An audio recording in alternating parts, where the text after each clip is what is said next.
Del Padre, del Hijo y del Espíritu Santo. Amén. Que hermanos, continuamos nuestra meditación sobre la doctrina católica. Hablamos de los mandamientos de Dios. Séptimo mandamiento: no robarás. Y hoy nos apoyamos en Santo Alfonso María de Ligorio, en su libro Los Mandamientos de Dios, Código de Paz y Felicidad y Larga Vida. Hoy hablamos de la restitución. Personas hay que habrán robado, y que si el confesor le manda restituir, dice Santo Alfonso, piensan que eso es imponerles excesiva penitencia. No, no, amigos, no, hijos míos. No se trata de penitencia, sino de una obligación de justicia de la que no puede descargaros el confesor, ni el obispo, ni el papa. Romanos 13:7, dice San Pablo. Y hay que entregar la cosa a su dueño.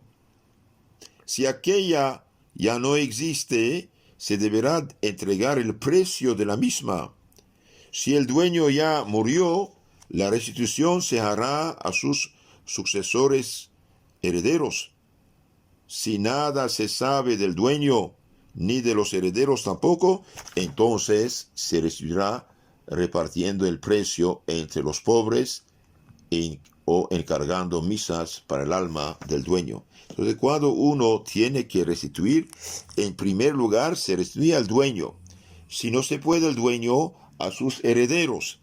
Si está muerto el dueño y no tiene herederos, entonces se dan de limosna a los pobres o se hacen celebrar misas para el descanso eterno del dueño. La restitución debe hacerse sin demora. Hay quienes poseen bienes ajenos y tienen ánimo de devolverlos, pero dicen: cuando muera trataremos el asunto.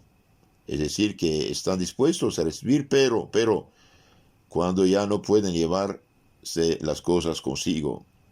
El que pudiendo restituir difiere la restitución por mucho tiempo, peca mortalmente, aunque su intención sea la de restituir.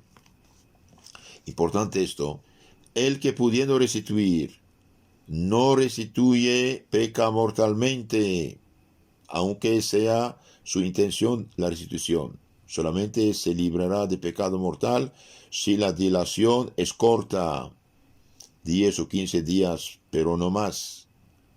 Pero si esta dilación, retraso, aun siendo pequeña, ocasionase al dueño algún perjuicio, el deudor estará obligado a resarcir el daño, pues no hay duda ninguna que el ladrón está obligado a indemnizar al propietario todas las pérdidas provenientes del hurto.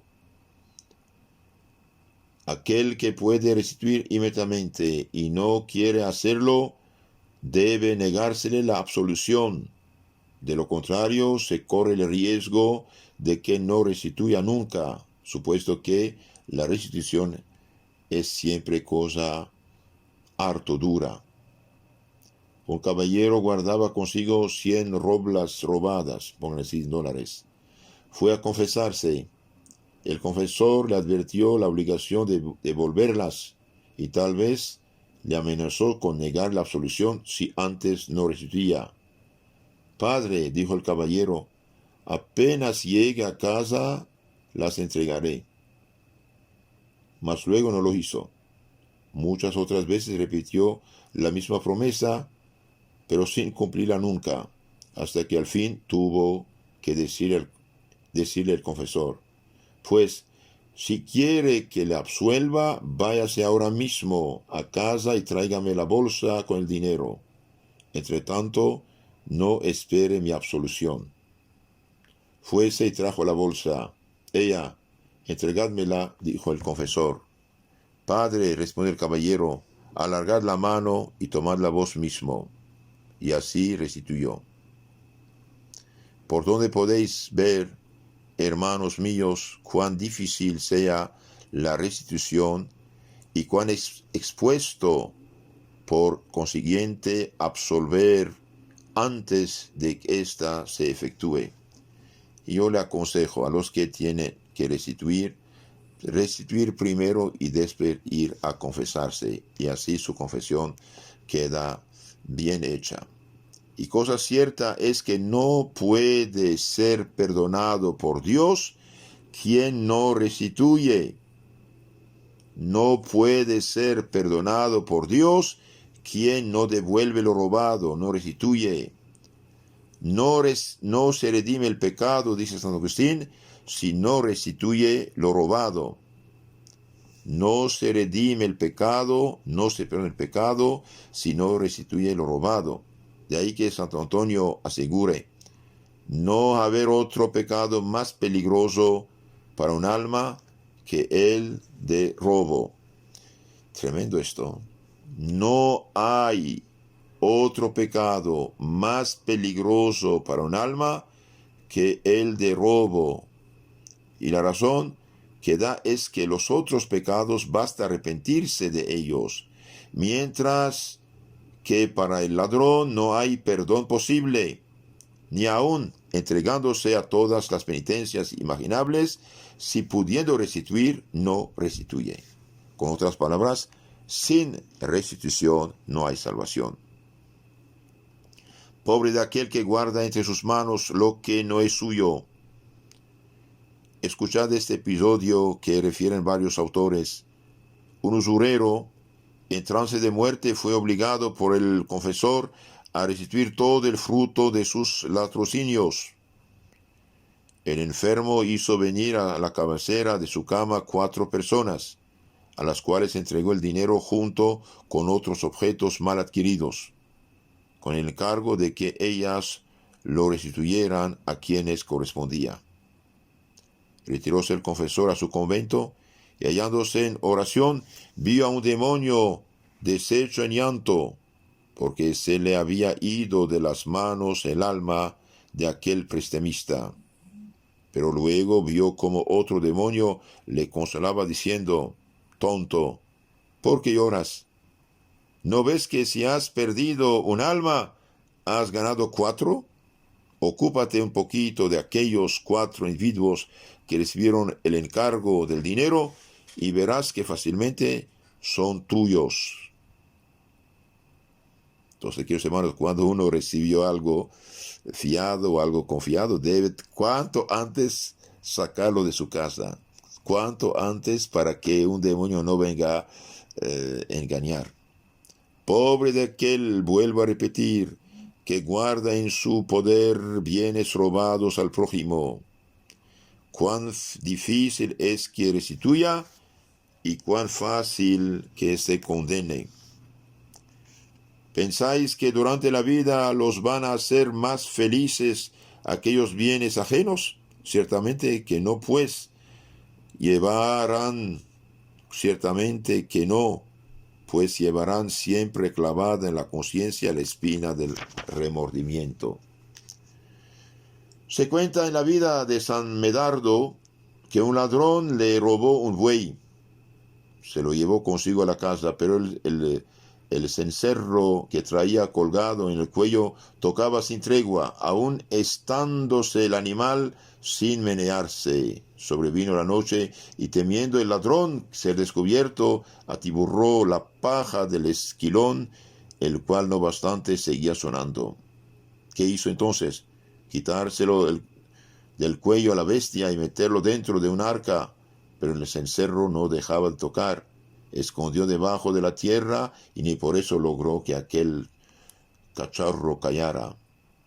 Lleno entonces de espanto, determinó devolver el hurto y en el mismo instante dejó de sonar el cencerro. Apliquemos el cuento. Se diría que las cosas robadas llevan dentro de sí una esquililla que suena de continuo y dice, si no me devuelves, te condenas. Si no me devuelves, te condenas. Y con este pertinaz remordimiento, ¿podrá nadie ser feliz? Pero padre, me es imposible restituir, dirá alguien. Si verdaderamente no puedes, por estar tan necesitado que no tienes apenas para tu diario sustento, ni para el de tus hijos, en tal caso no te obliga la restitución. Tú, una persona que no tiene absolutamente nada, que no tiene posibilidad ninguna de restitución y que muere de hambre, entonces en este caso ya no hay obligación de restitución. Basta que mantengas en tu alma el deseo de restituir tan pronto como te sea posible, y que restituyas aquello poco que ahora puedes. Entonces, el que no pueda absolutamente nada restituir en este momento, bien, que tenga el propósito, el deseo de restituir, y que restituya poco a poco lo poco que pueda. Porque el que no puede restituir totalmente está obligado a restituir la parte de que disponga, retirando a este fin, por ejemplo, una pequeña cantidad o alguna cosita cada semana. O cada semana dejar algo de lado para restituir. Pero a ese paso nunca llegará a restituirlo todo. No importa. Con que restituyas lo que puedas, has cumplido. ¿Y qué pensar de aquellos que podrían restituir, pero dicen: si restituyo, ¿qué va a ser de mi familia? Si vas al infierno, te digo yo, ¿qué va a ser de ti? Se cuenta la vida del venerable padre Luis Lanuza, célebre misionero de Sicilia, muerto el año 1656, que habiendo ido a confesar a un señor de alta posición, cuya hacienda en gran parte se había amasado con robos e injusticias, le intimó la obligación de que estaba de restituir. Más tarde arguyó: Padre mío, si restituyó, no podrá el hijo que tengo vivir su posición de alta media sociedad. El padre Luis le rogó, le amenazó, pero todo fue inútil. No pudiendo quebrantar su obstinada voluntad, se despidió de él. A la mañana siguiente, habiendo salido de sus quehaceres, y cuando caminaba por un paraje solitario, vio venir por el camino 4 individuos de aspecto moruno, que conducían a un hombre atado sobre un jumento, un caballo. Preguntó que a dónde conducían a aquel infeliz. Al fuego, respondieron. Contempló el padre y reconoció en él al obstinado caballero de Marras.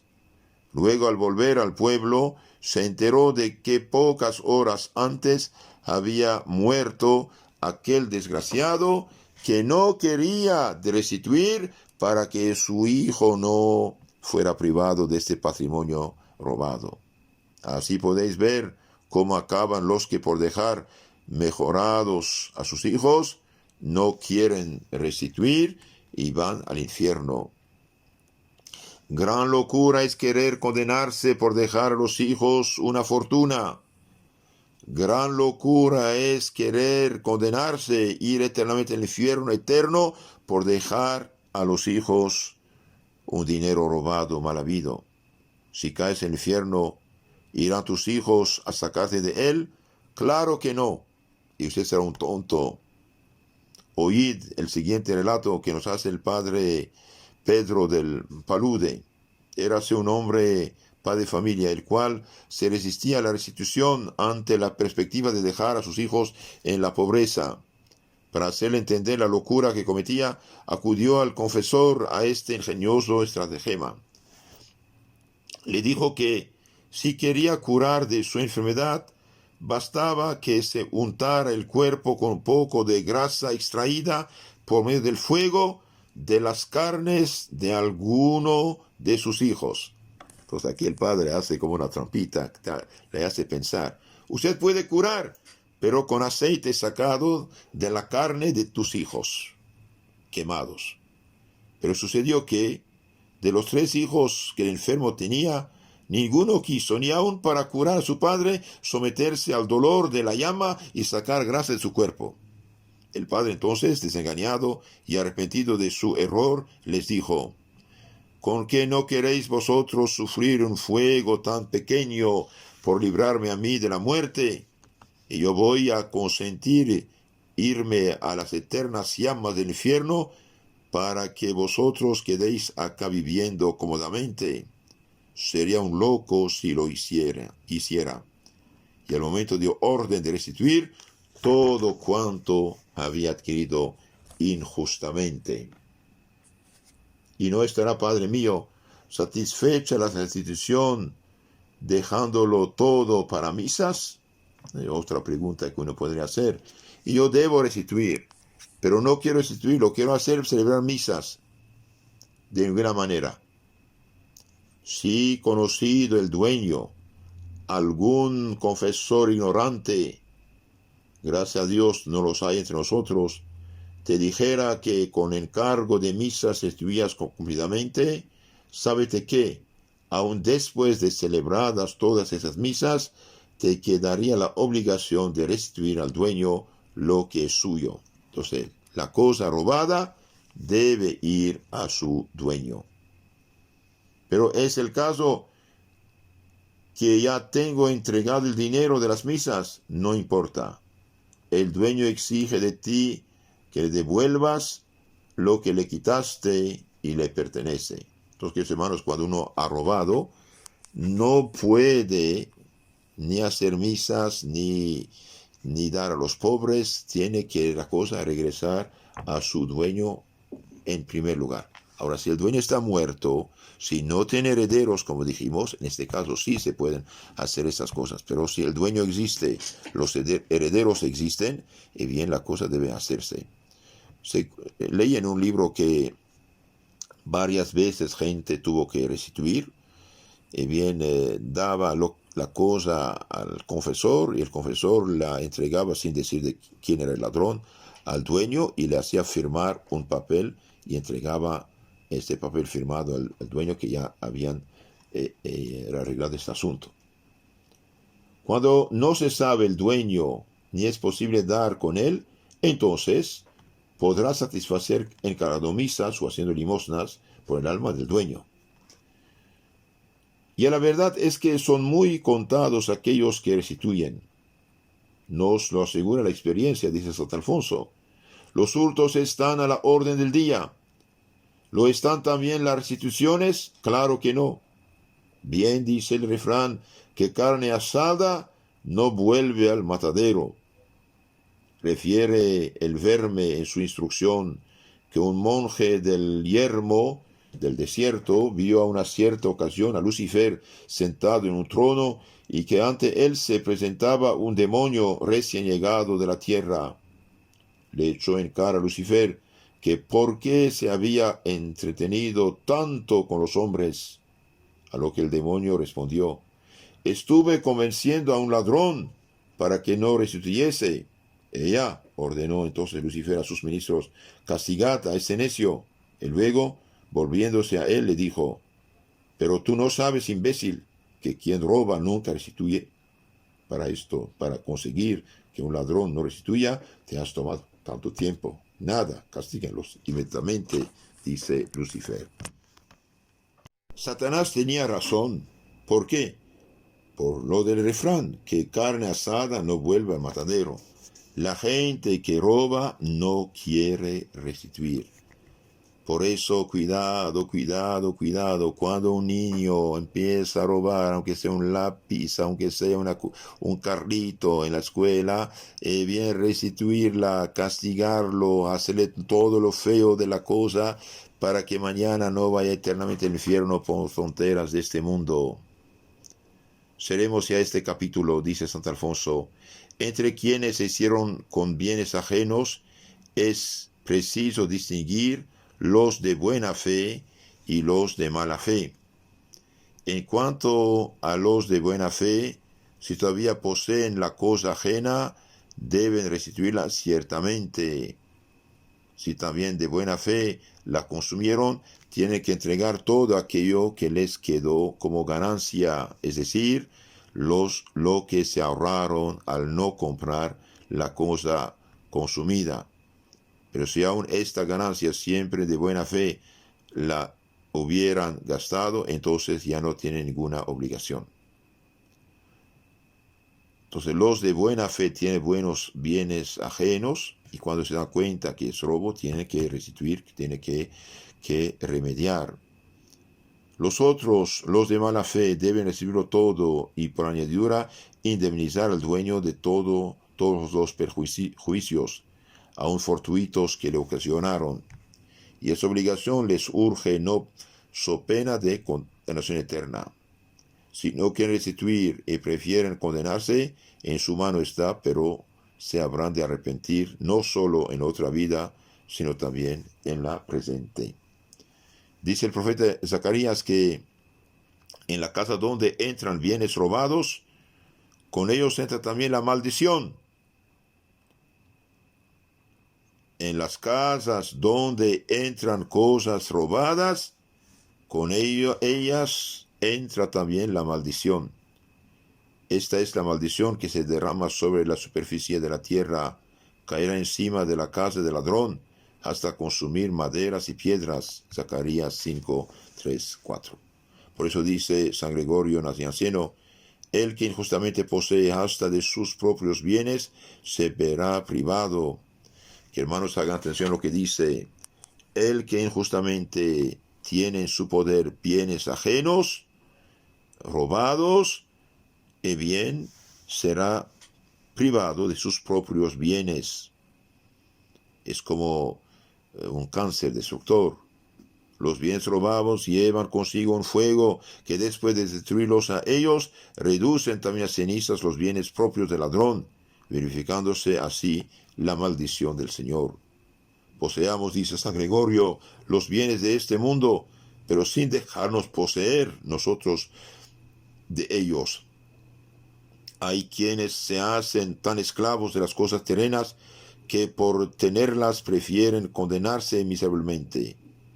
¡Qué desgracia!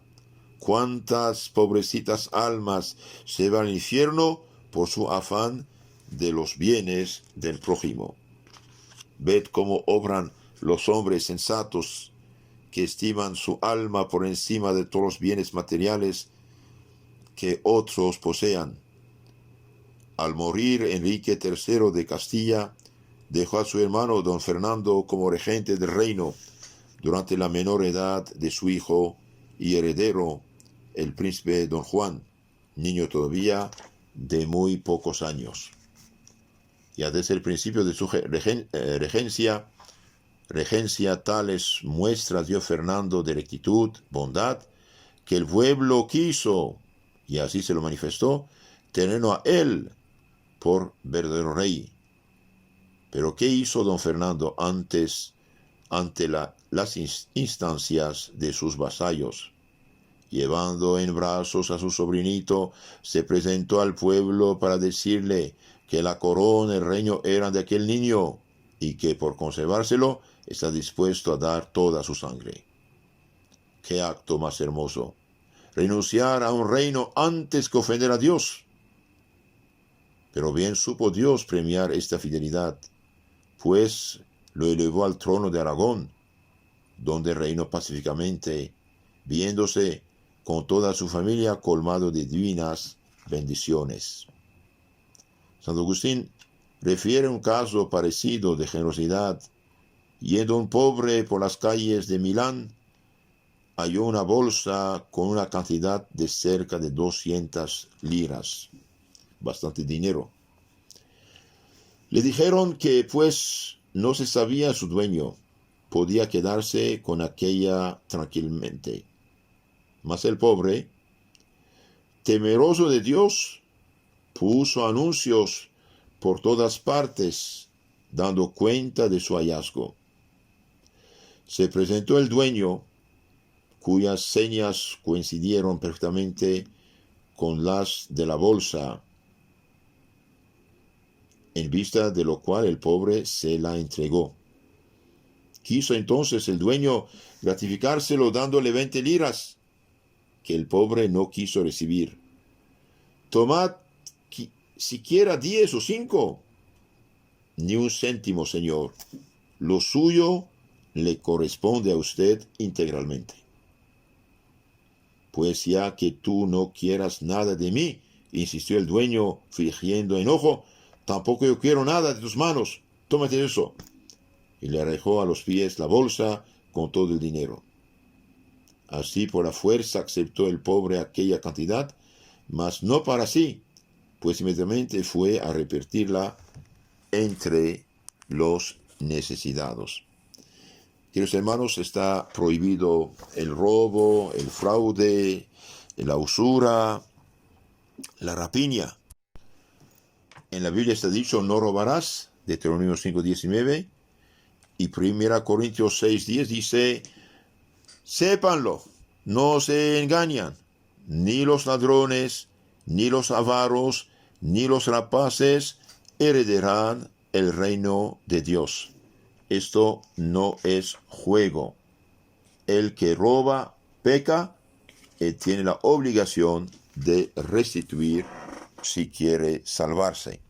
Pidamos a Dios que saque de nuestro corazón el apego a esos bienes de la tierra. Sepamos vivir pobremente, contentarnos de lo que tenemos, no hacer deudas ni tomar dinero prestado, y enseñar a los niños a tener un poco de penitencia, de vivir de una manera pobre, de no tener apego a las cosas de este mundo, para que, si Dios quiere, cuando crezcan, no tengan este apego a los bienes del mundo y no se dejen engañar por el demonio, que por desgracia pesca a la gente fácilmente. Como acabamos de leerlo, el demonio trató de imbécil Lucifer trató de imbécil a un demonio que había pasado mucho tiempo para que una persona no restituyera. ¿Por qué? Y porque dice, el que roba, el que tiene bienes ajenos, nunca restituye. Entonces no pasar tiempo con esta gente. Entonces pidamos a Dios nuestro Señor una gracia especial, no dejarnos engañar por los bienes de este mundo. Y si tenemos deudas o tenemos cosas robadas, restituirlas cuanto antes, porque no sabemos ni el día y ni la hora. Y si hay gente, banqueros, usureros, gente que hizo su fortuna a costa de los pobres con intereses altos, es bien que restituyan. Si saben quiénes son, es bien a estas mismas personas, sino en limosnas a otras personas. Un alma tenemos, si la perdemos, no la recobraremos. En nombre del Padre, del Hijo y del Espíritu Santo. Amén.